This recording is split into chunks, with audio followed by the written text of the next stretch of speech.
Salut tout le monde ce matin, avec joie, avec amour.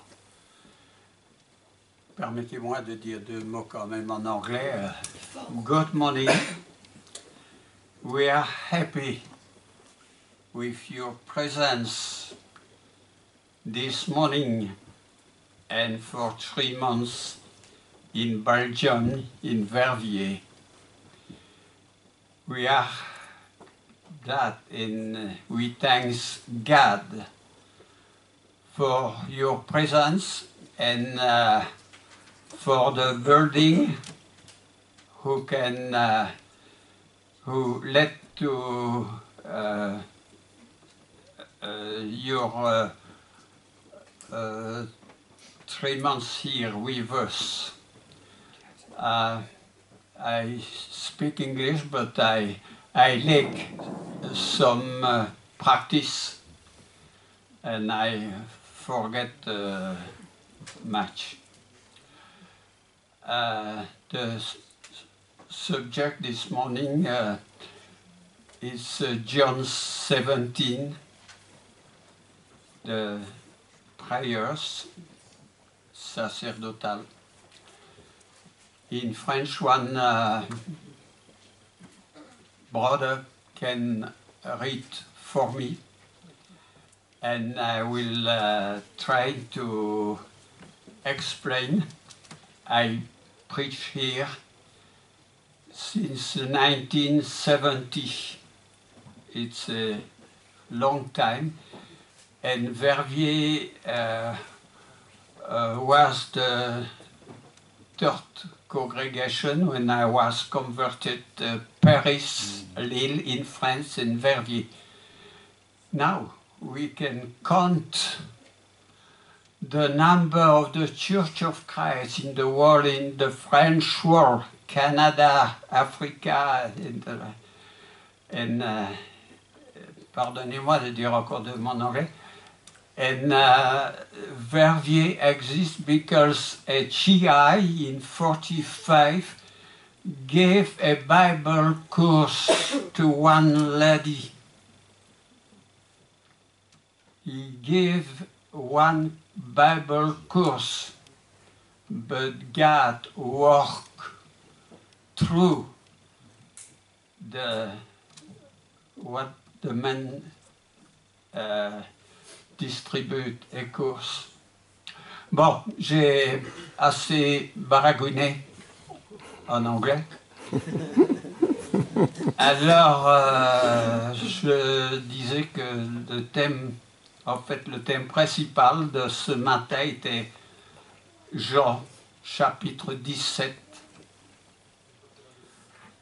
où Jésus va parler de la prière sacerdotale et il va y développer plusieurs thèmes et des choses importantes, puisque Jésus va commencer de rendre gloire à son Père en disant « J'ai achevé tout ce que tu m'as donné de faire ». Est-ce que nous pourrons dire, comme Jésus, « Oui, Père, j'ai achevé tout ce que tu m'as ordonné de faire ». Quand j'ai commencé d'abord par la conversion dans l'Église, je me suis vite aperçu que la volonté de Dieu, l'amour de Dieu voulait que la connaissance de la vérité que je découvrais était sujette à un partage. Parce que l'amour n'est pas quelque chose d'égoïste, mais l'amour, c'est du partage. Et si on n'est pas prêt à partager, on n'est pas prêt d'entrer dans le royaume des cieux, on n'est pas prêt de se marier si on n'est pas encore marié, mais en toute chose, il est important de découvrir les priorités. Et non seulement de les découvrir, mais pas de les lire comme on lirait un roman quelconque. Et Dieu sait s'il y a de très beaux romans dans toute la littérature, à commencer pour nos amis liégeois par Georges Simenon, dans le quartier d'Outremeuse où il a œuvré autrefois, mais je n'en dis pas plus sur la littérature. Alors, la littérature, que nous disons la littérature sacrée, a beaucoup de choses qui sont à notre portée. Et d'abord, Jésus va commencer par rendre gloire. Il va évoquer la gloire. Donc je demande à mon frère de lire les 5 premiers versets de Jean chapitre 17. Et vous pouvez lire dans votre Bible avec. John 17, verse 1 to 5. Après ces paroles, Jésus leva les yeux vers le ciel et dit, « Père, l'heure est venue, révèle la gloire de ton Fils, afin que ton Fils aussi révèle ta gloire. Tu lui as donné pouvoir sur tout être humain, afin qu'il accorde la vie éternelle à tous ceux que tu lui as donnés. Or, la vie éternelle, c'est qu'ils te connaissent, toi, le seul vrai Dieu, et celui que tu as envoyé, Jésus-Christ. J'ai révélé ta gloire sur la terre, j'ai terminé ce que tu m'avais donné à faire. Maintenant, Père, révèle toi-même ma gloire auprès de toi, en me donnant la gloire que j'avais auprès de toi avant que le monde existe. » Ces versets sont sublimes, ils sont merveilleux. Alors il parle que la vie éternelle, c'est qu'ils te connaissent, toi le seul vrai Dieu. Est-ce que nous connaissons Dieu?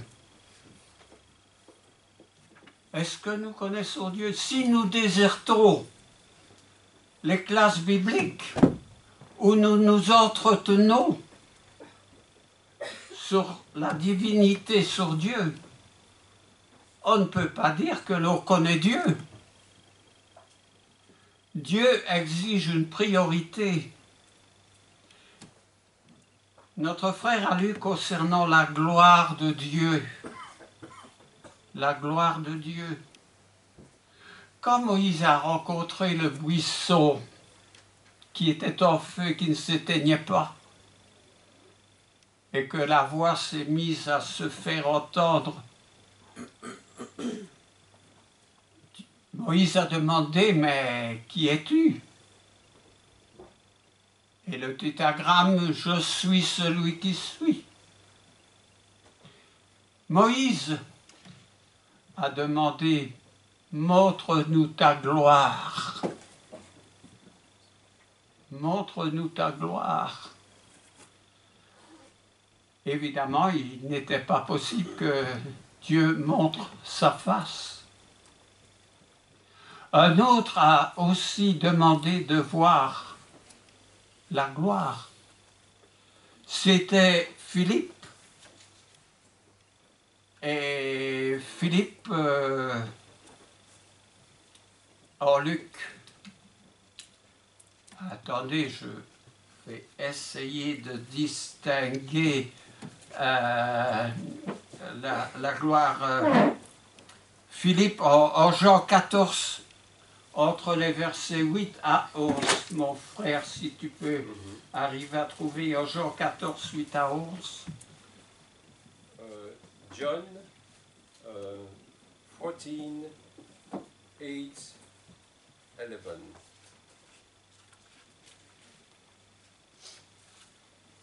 Philippe lui dit, « Seigneur, montre-nous le Père, et cela nous suffit. » Jésus lui dit, « Il y a si longtemps que je suis avec vous, Et tu ne me connais pas, Philippe?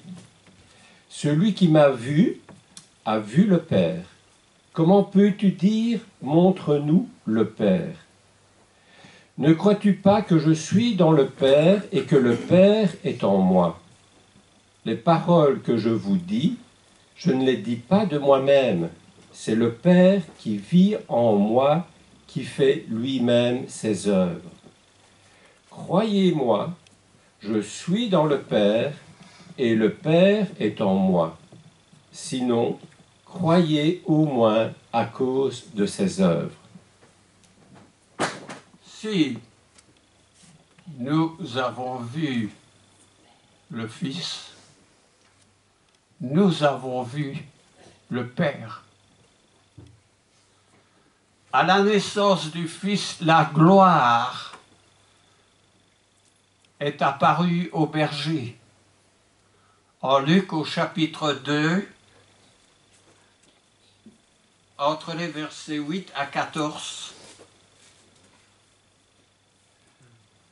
Luc 2, 8 à 14.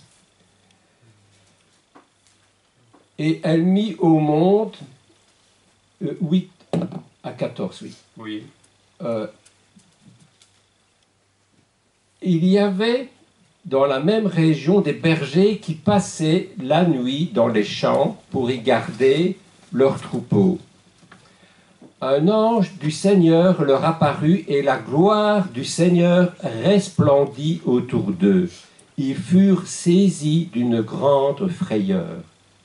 Mais l'ange leur dit, « N'ayez pas peur, car je vous annonce une bonne nouvelle qui sera une source de grande joie pour tout le peuple. Aujourd'hui, dans la ville de David, il vous est né un sauveur qui est le Messie, le Seigneur. Voici à quel signe vous le reconnaîtrez. Vous trouverez un nouveau-né enveloppé de langes et couché dans une mangeoire. » Et tout à coup, une foule d'anges de l'armée céleste se joignit à l'ange.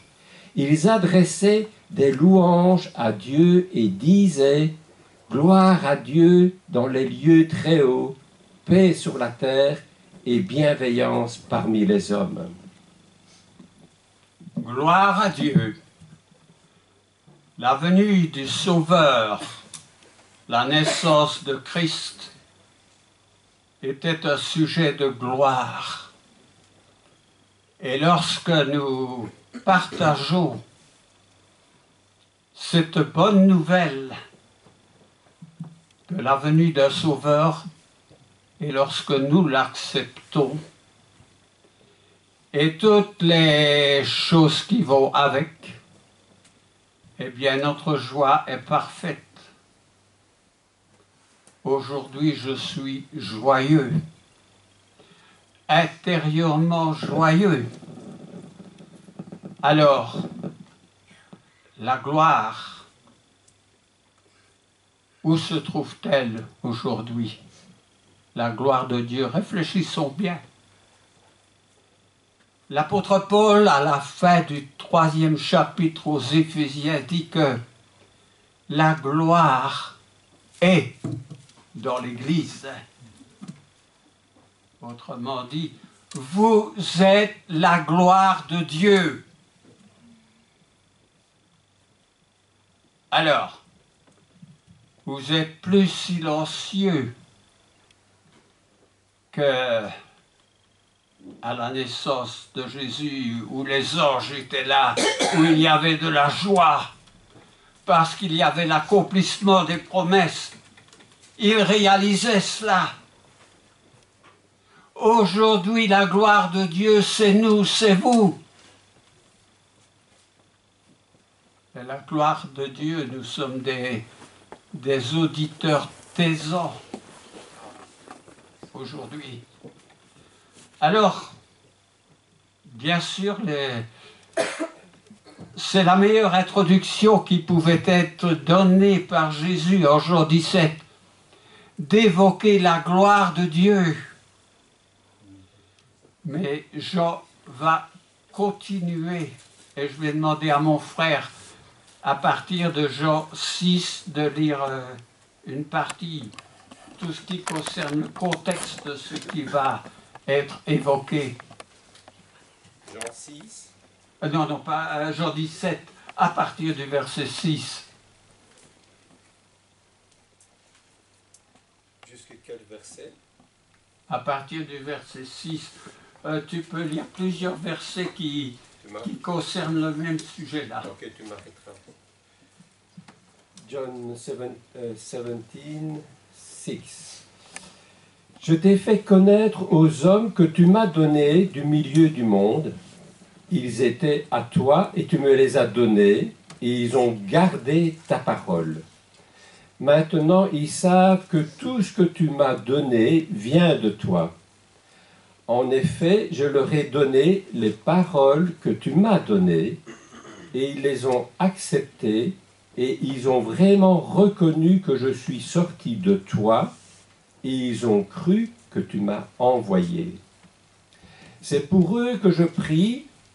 Je ne prie pas pour le monde, mais pour ceux que tu m'as donnés, parce qu'ils sont à toi.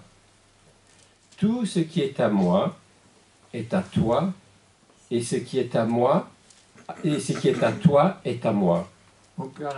Et ma gloire est manifestée en eux. Jésus parle qu'il est venu du ciel. Il est descendu du ciel. Il est venu de son Père. C'est bien ce que Jésus met l'accent. Il est venu de Dieu.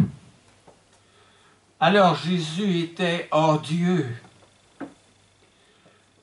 Quand on prend dans une phrase qui est très évocatrice pour les Israélites aujourd'hui, c'est Deutéronome chapitre 6, verset 4, où il est dit que l'Éternel Dieu est un.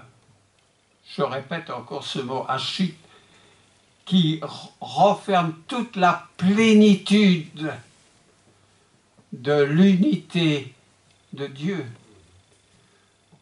Beaucoup de passages dans les Écritures nous révèlent que Jésus fait partie de la divinité, qu'il est Dieu.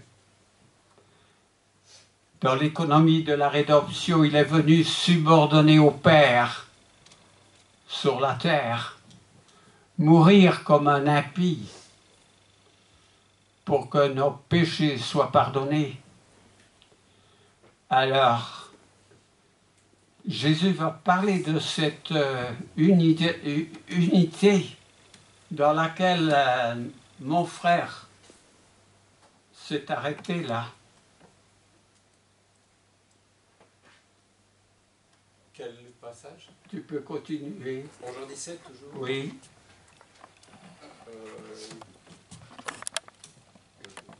C'est quel verset?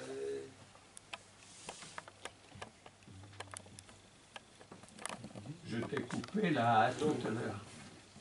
Oui, juste Le 11 alors. le verset 11. 11, verse 11. Désormais, je ne suis plus dans le monde, mais eux, ils sont dans le monde, tandis que je vais vers toi. Père Saint, garde-les en ton nom, ce nom que tu m'as donné, afin qu'ils soient un comme nous. Lorsque j'étais avec eux dans le monde, je les gardais en ton nom. J'ai protégé ceux que tu m'as donnés, et aucun d'eux ne s'est perdu, à part le fils de perdition, afin que l'écriture soit accomplie. Maintenant je vais vers toi, et je dis ces paroles dans le monde, afin qu'ils aient en eux ma joie, une joie complète. Je leur ai donné ta parole, et le monde les a détestés, parce qu'ils ne sont pas du monde. Tout comme moi, je ne suis pas du monde. Je ne te demande pas de les retirer du monde, mais de les préserver du mal. Ils ne sont pas du monde, tout comme moi, je ne suis pas du monde. Consacre-les par ta vérité, ta parole est la vérité. Tout comme tu m'as envoyé dans le monde, je les ai moi aussi envoyés dans le monde. Et je me consacre moi-même pour eux, afin que eux aussi soient consacrés par la vérité. Je ne prie pas pour eux seulement, mais encore pour ceux qui croiront en moi à travers leur parole, afin que tous soient un, comme toi, Père, tu es en moi, et comme je suis en toi, afin qu'eux aussi soient un en nous, pour que le monde croie que tu m'as envoyé. Je leur ai donné la gloire que tu m'as donnée, afin qu'ils soient un comme nous sommes un. Moi en eux et toi en moi, afin qu'ils soient parfaitement un, et qu'ainsi le monde reconnaisse que tu m'as envoyé et que tu les as aimés comme tu m'as aimé. Père, je veux que là où je suis, ceux que tu m'as donnés soient aussi avec moi, afin qu'ils contemplent ma gloire, la gloire que tu m'as donnée, parce que tu m'as aimé avant la création du monde. Père juste, le monde ne t'a pas connu, mais moi je t'ai connu, et ceux-ci ont reconnu que tu m'as envoyé. Je leur ai fait connaître ton nom, et je leur ferai connaître encore, afin que l'amour dont tu m'as aimé soit en eux, et que moi je sois en eux. Ces versets sont très explicites. Jésus parle qu'il était dans le Père avant la fondation du monde. Il a créé le monde, mais il a été vite déçu. La volonté de Jésus qu'il exprime est que nous soyons consacrés. Jésus dit, je ne suis pas du monde. Et nous ne sommes pas invités à agir. Le monde n'est pas un exemple pour nous. Il n'est pas un lieu où nous sommes destinés à vivre éternellement. L'apôtre Jean dira que n'aimez pas le monde, ni les choses qui sont dans le monde, et il commencera par dénoncer l'orgueil de la vie.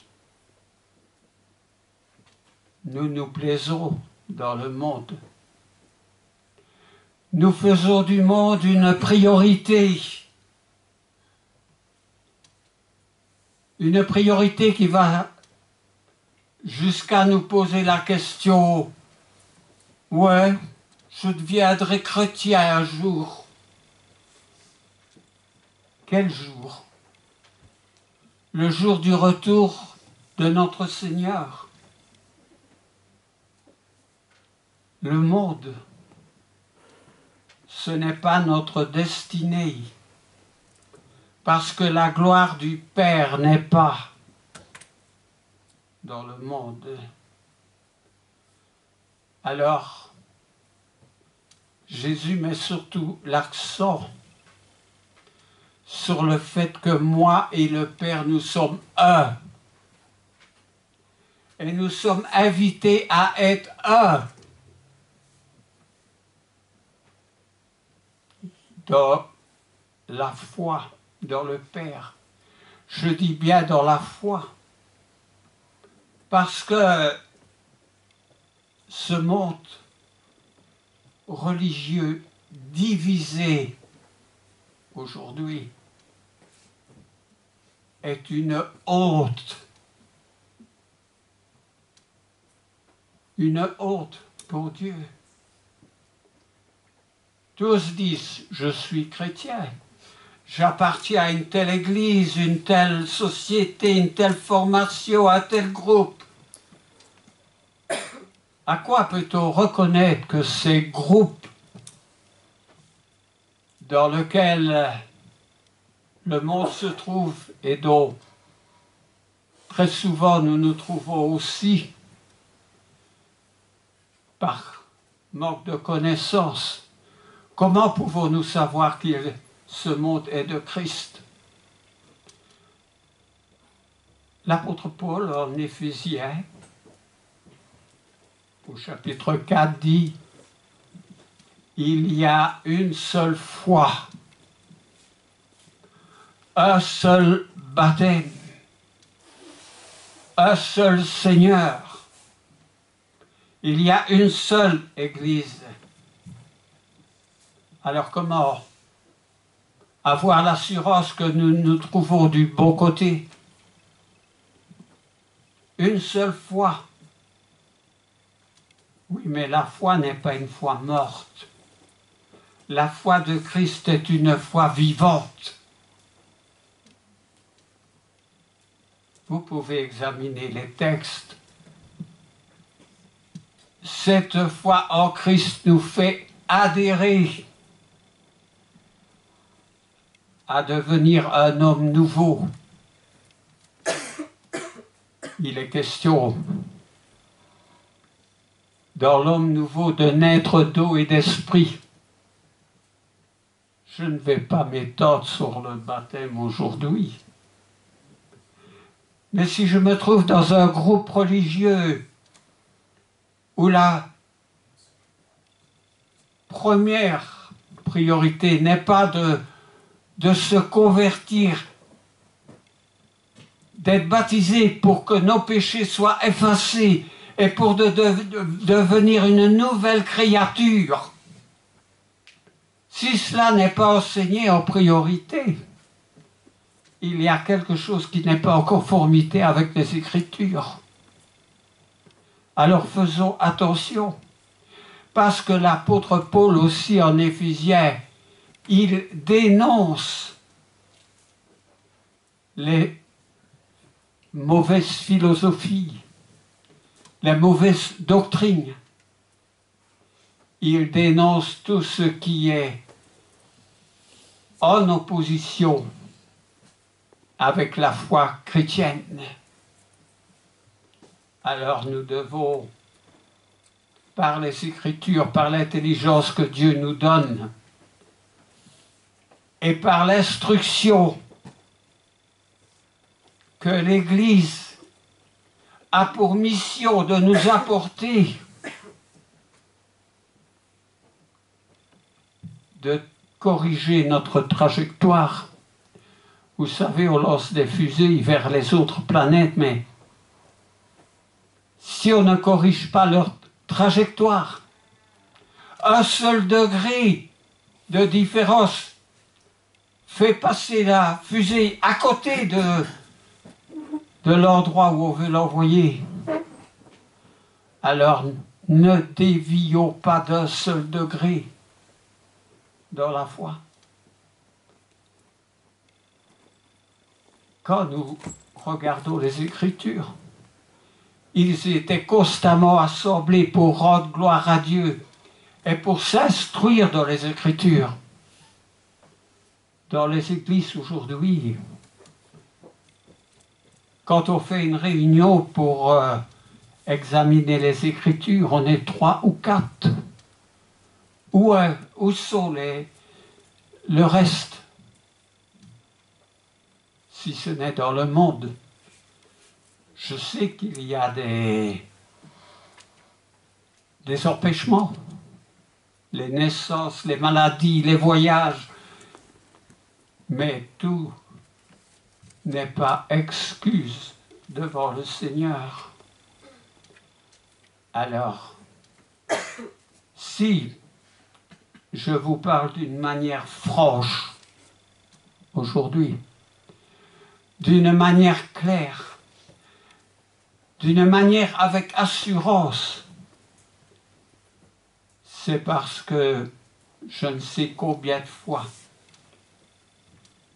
j'ai réentendu et lu les Écritures pendant la semaine. Et beaucoup de détails. D'habitude, quand nous lisons, nous avons l'habitude de lire. Mais quand nous sommes dans notre maison, j'étais interpellé en Éphésiens 3, en parlant de la gloire de Dieu, de lire que l'apôtre Paul dit la gloire de Dieu se trouve dans l'Église. Là où 2 ou 3 sont assemblés au nom de Christ. Et beaucoup de petits passages étaient interpellés en disant que lorsque nous nous convertissons, nous avons l'empreinte du Saint-Esprit. Et qu'il ajoute n'attristez pas le Saint-Esprit. Où est-ce que nous recevons l'Esprit de Dieu? Les chrétiens, en adhérant à l'Église, en obéissant à Christ, en se faisant baptiser, reçoivent le don du Saint-Esprit. Mais comment voulez-vous dans ces églises qui sont nombreuses, où on ne met pas en évidence la conversion, le pardon des péchés et la réception du Saint-Esprit, comment ces fidèles ont-elles l'empreinte du Saint-Esprit, la marque du Saint-Esprit? Vous savez, si vous allez à une fête où je sais qu'il y a les bals, les soirées, si les gens doivent sortir pour quelques instants, on met un cachet sur leurs mains. C'est l'empreinte, le sceau du groupement de la soirée pour lequel on a versé une cotisation pour un droit d'entrée. Et lorsque nous rentrerons à nouveau, nous présentons le dos de notre main en montrant qu'il y a l'empreinte du sceau pour avoir une libre entrée. Nous avons la promesse d'une libre entrée dans le sanctuaire. Mais il faut avoir l'empreinte du Saint-Esprit. Et ce n'est qu'à la conversion, en devenant un homme nouveau, que nous avons cette empreinte de l'Esprit Saint. Le groupement que nous fréquentons donne-t-elle l'empreinte du Saint-Esprit? Fait-elle des rassemblés, un peuple nouveau? C'est à nous de considérer notre participation, notre responsabilité, parce qu'un jour nous allons nous présenter devant le Seigneur. Et Jésus nous dira, mais n'avez-vous pas lu, comme il a dit à les Juifs, n'avez-vous pas lu? Peut-être nous ne lisons pas assez les Écritures. Ce que notre frère vient de lire aujourd'hui, c'est pour lequel je le remercie, est une invitation à être un dans le Seigneur et aussi à glorifier le Seigneur, parce que le sujet de la gloire est mis en exergue dans Jean 17. Et nous sommes destinés à partager la gloire avec notre Seigneur Jésus-Christ. Que Dieu nous bénisse et nous accorde une bonne semaine. Je crois que j'ai prêché le temps, même sans voir l'horloge. Que Dieu nous bénisse. Amen. Amen.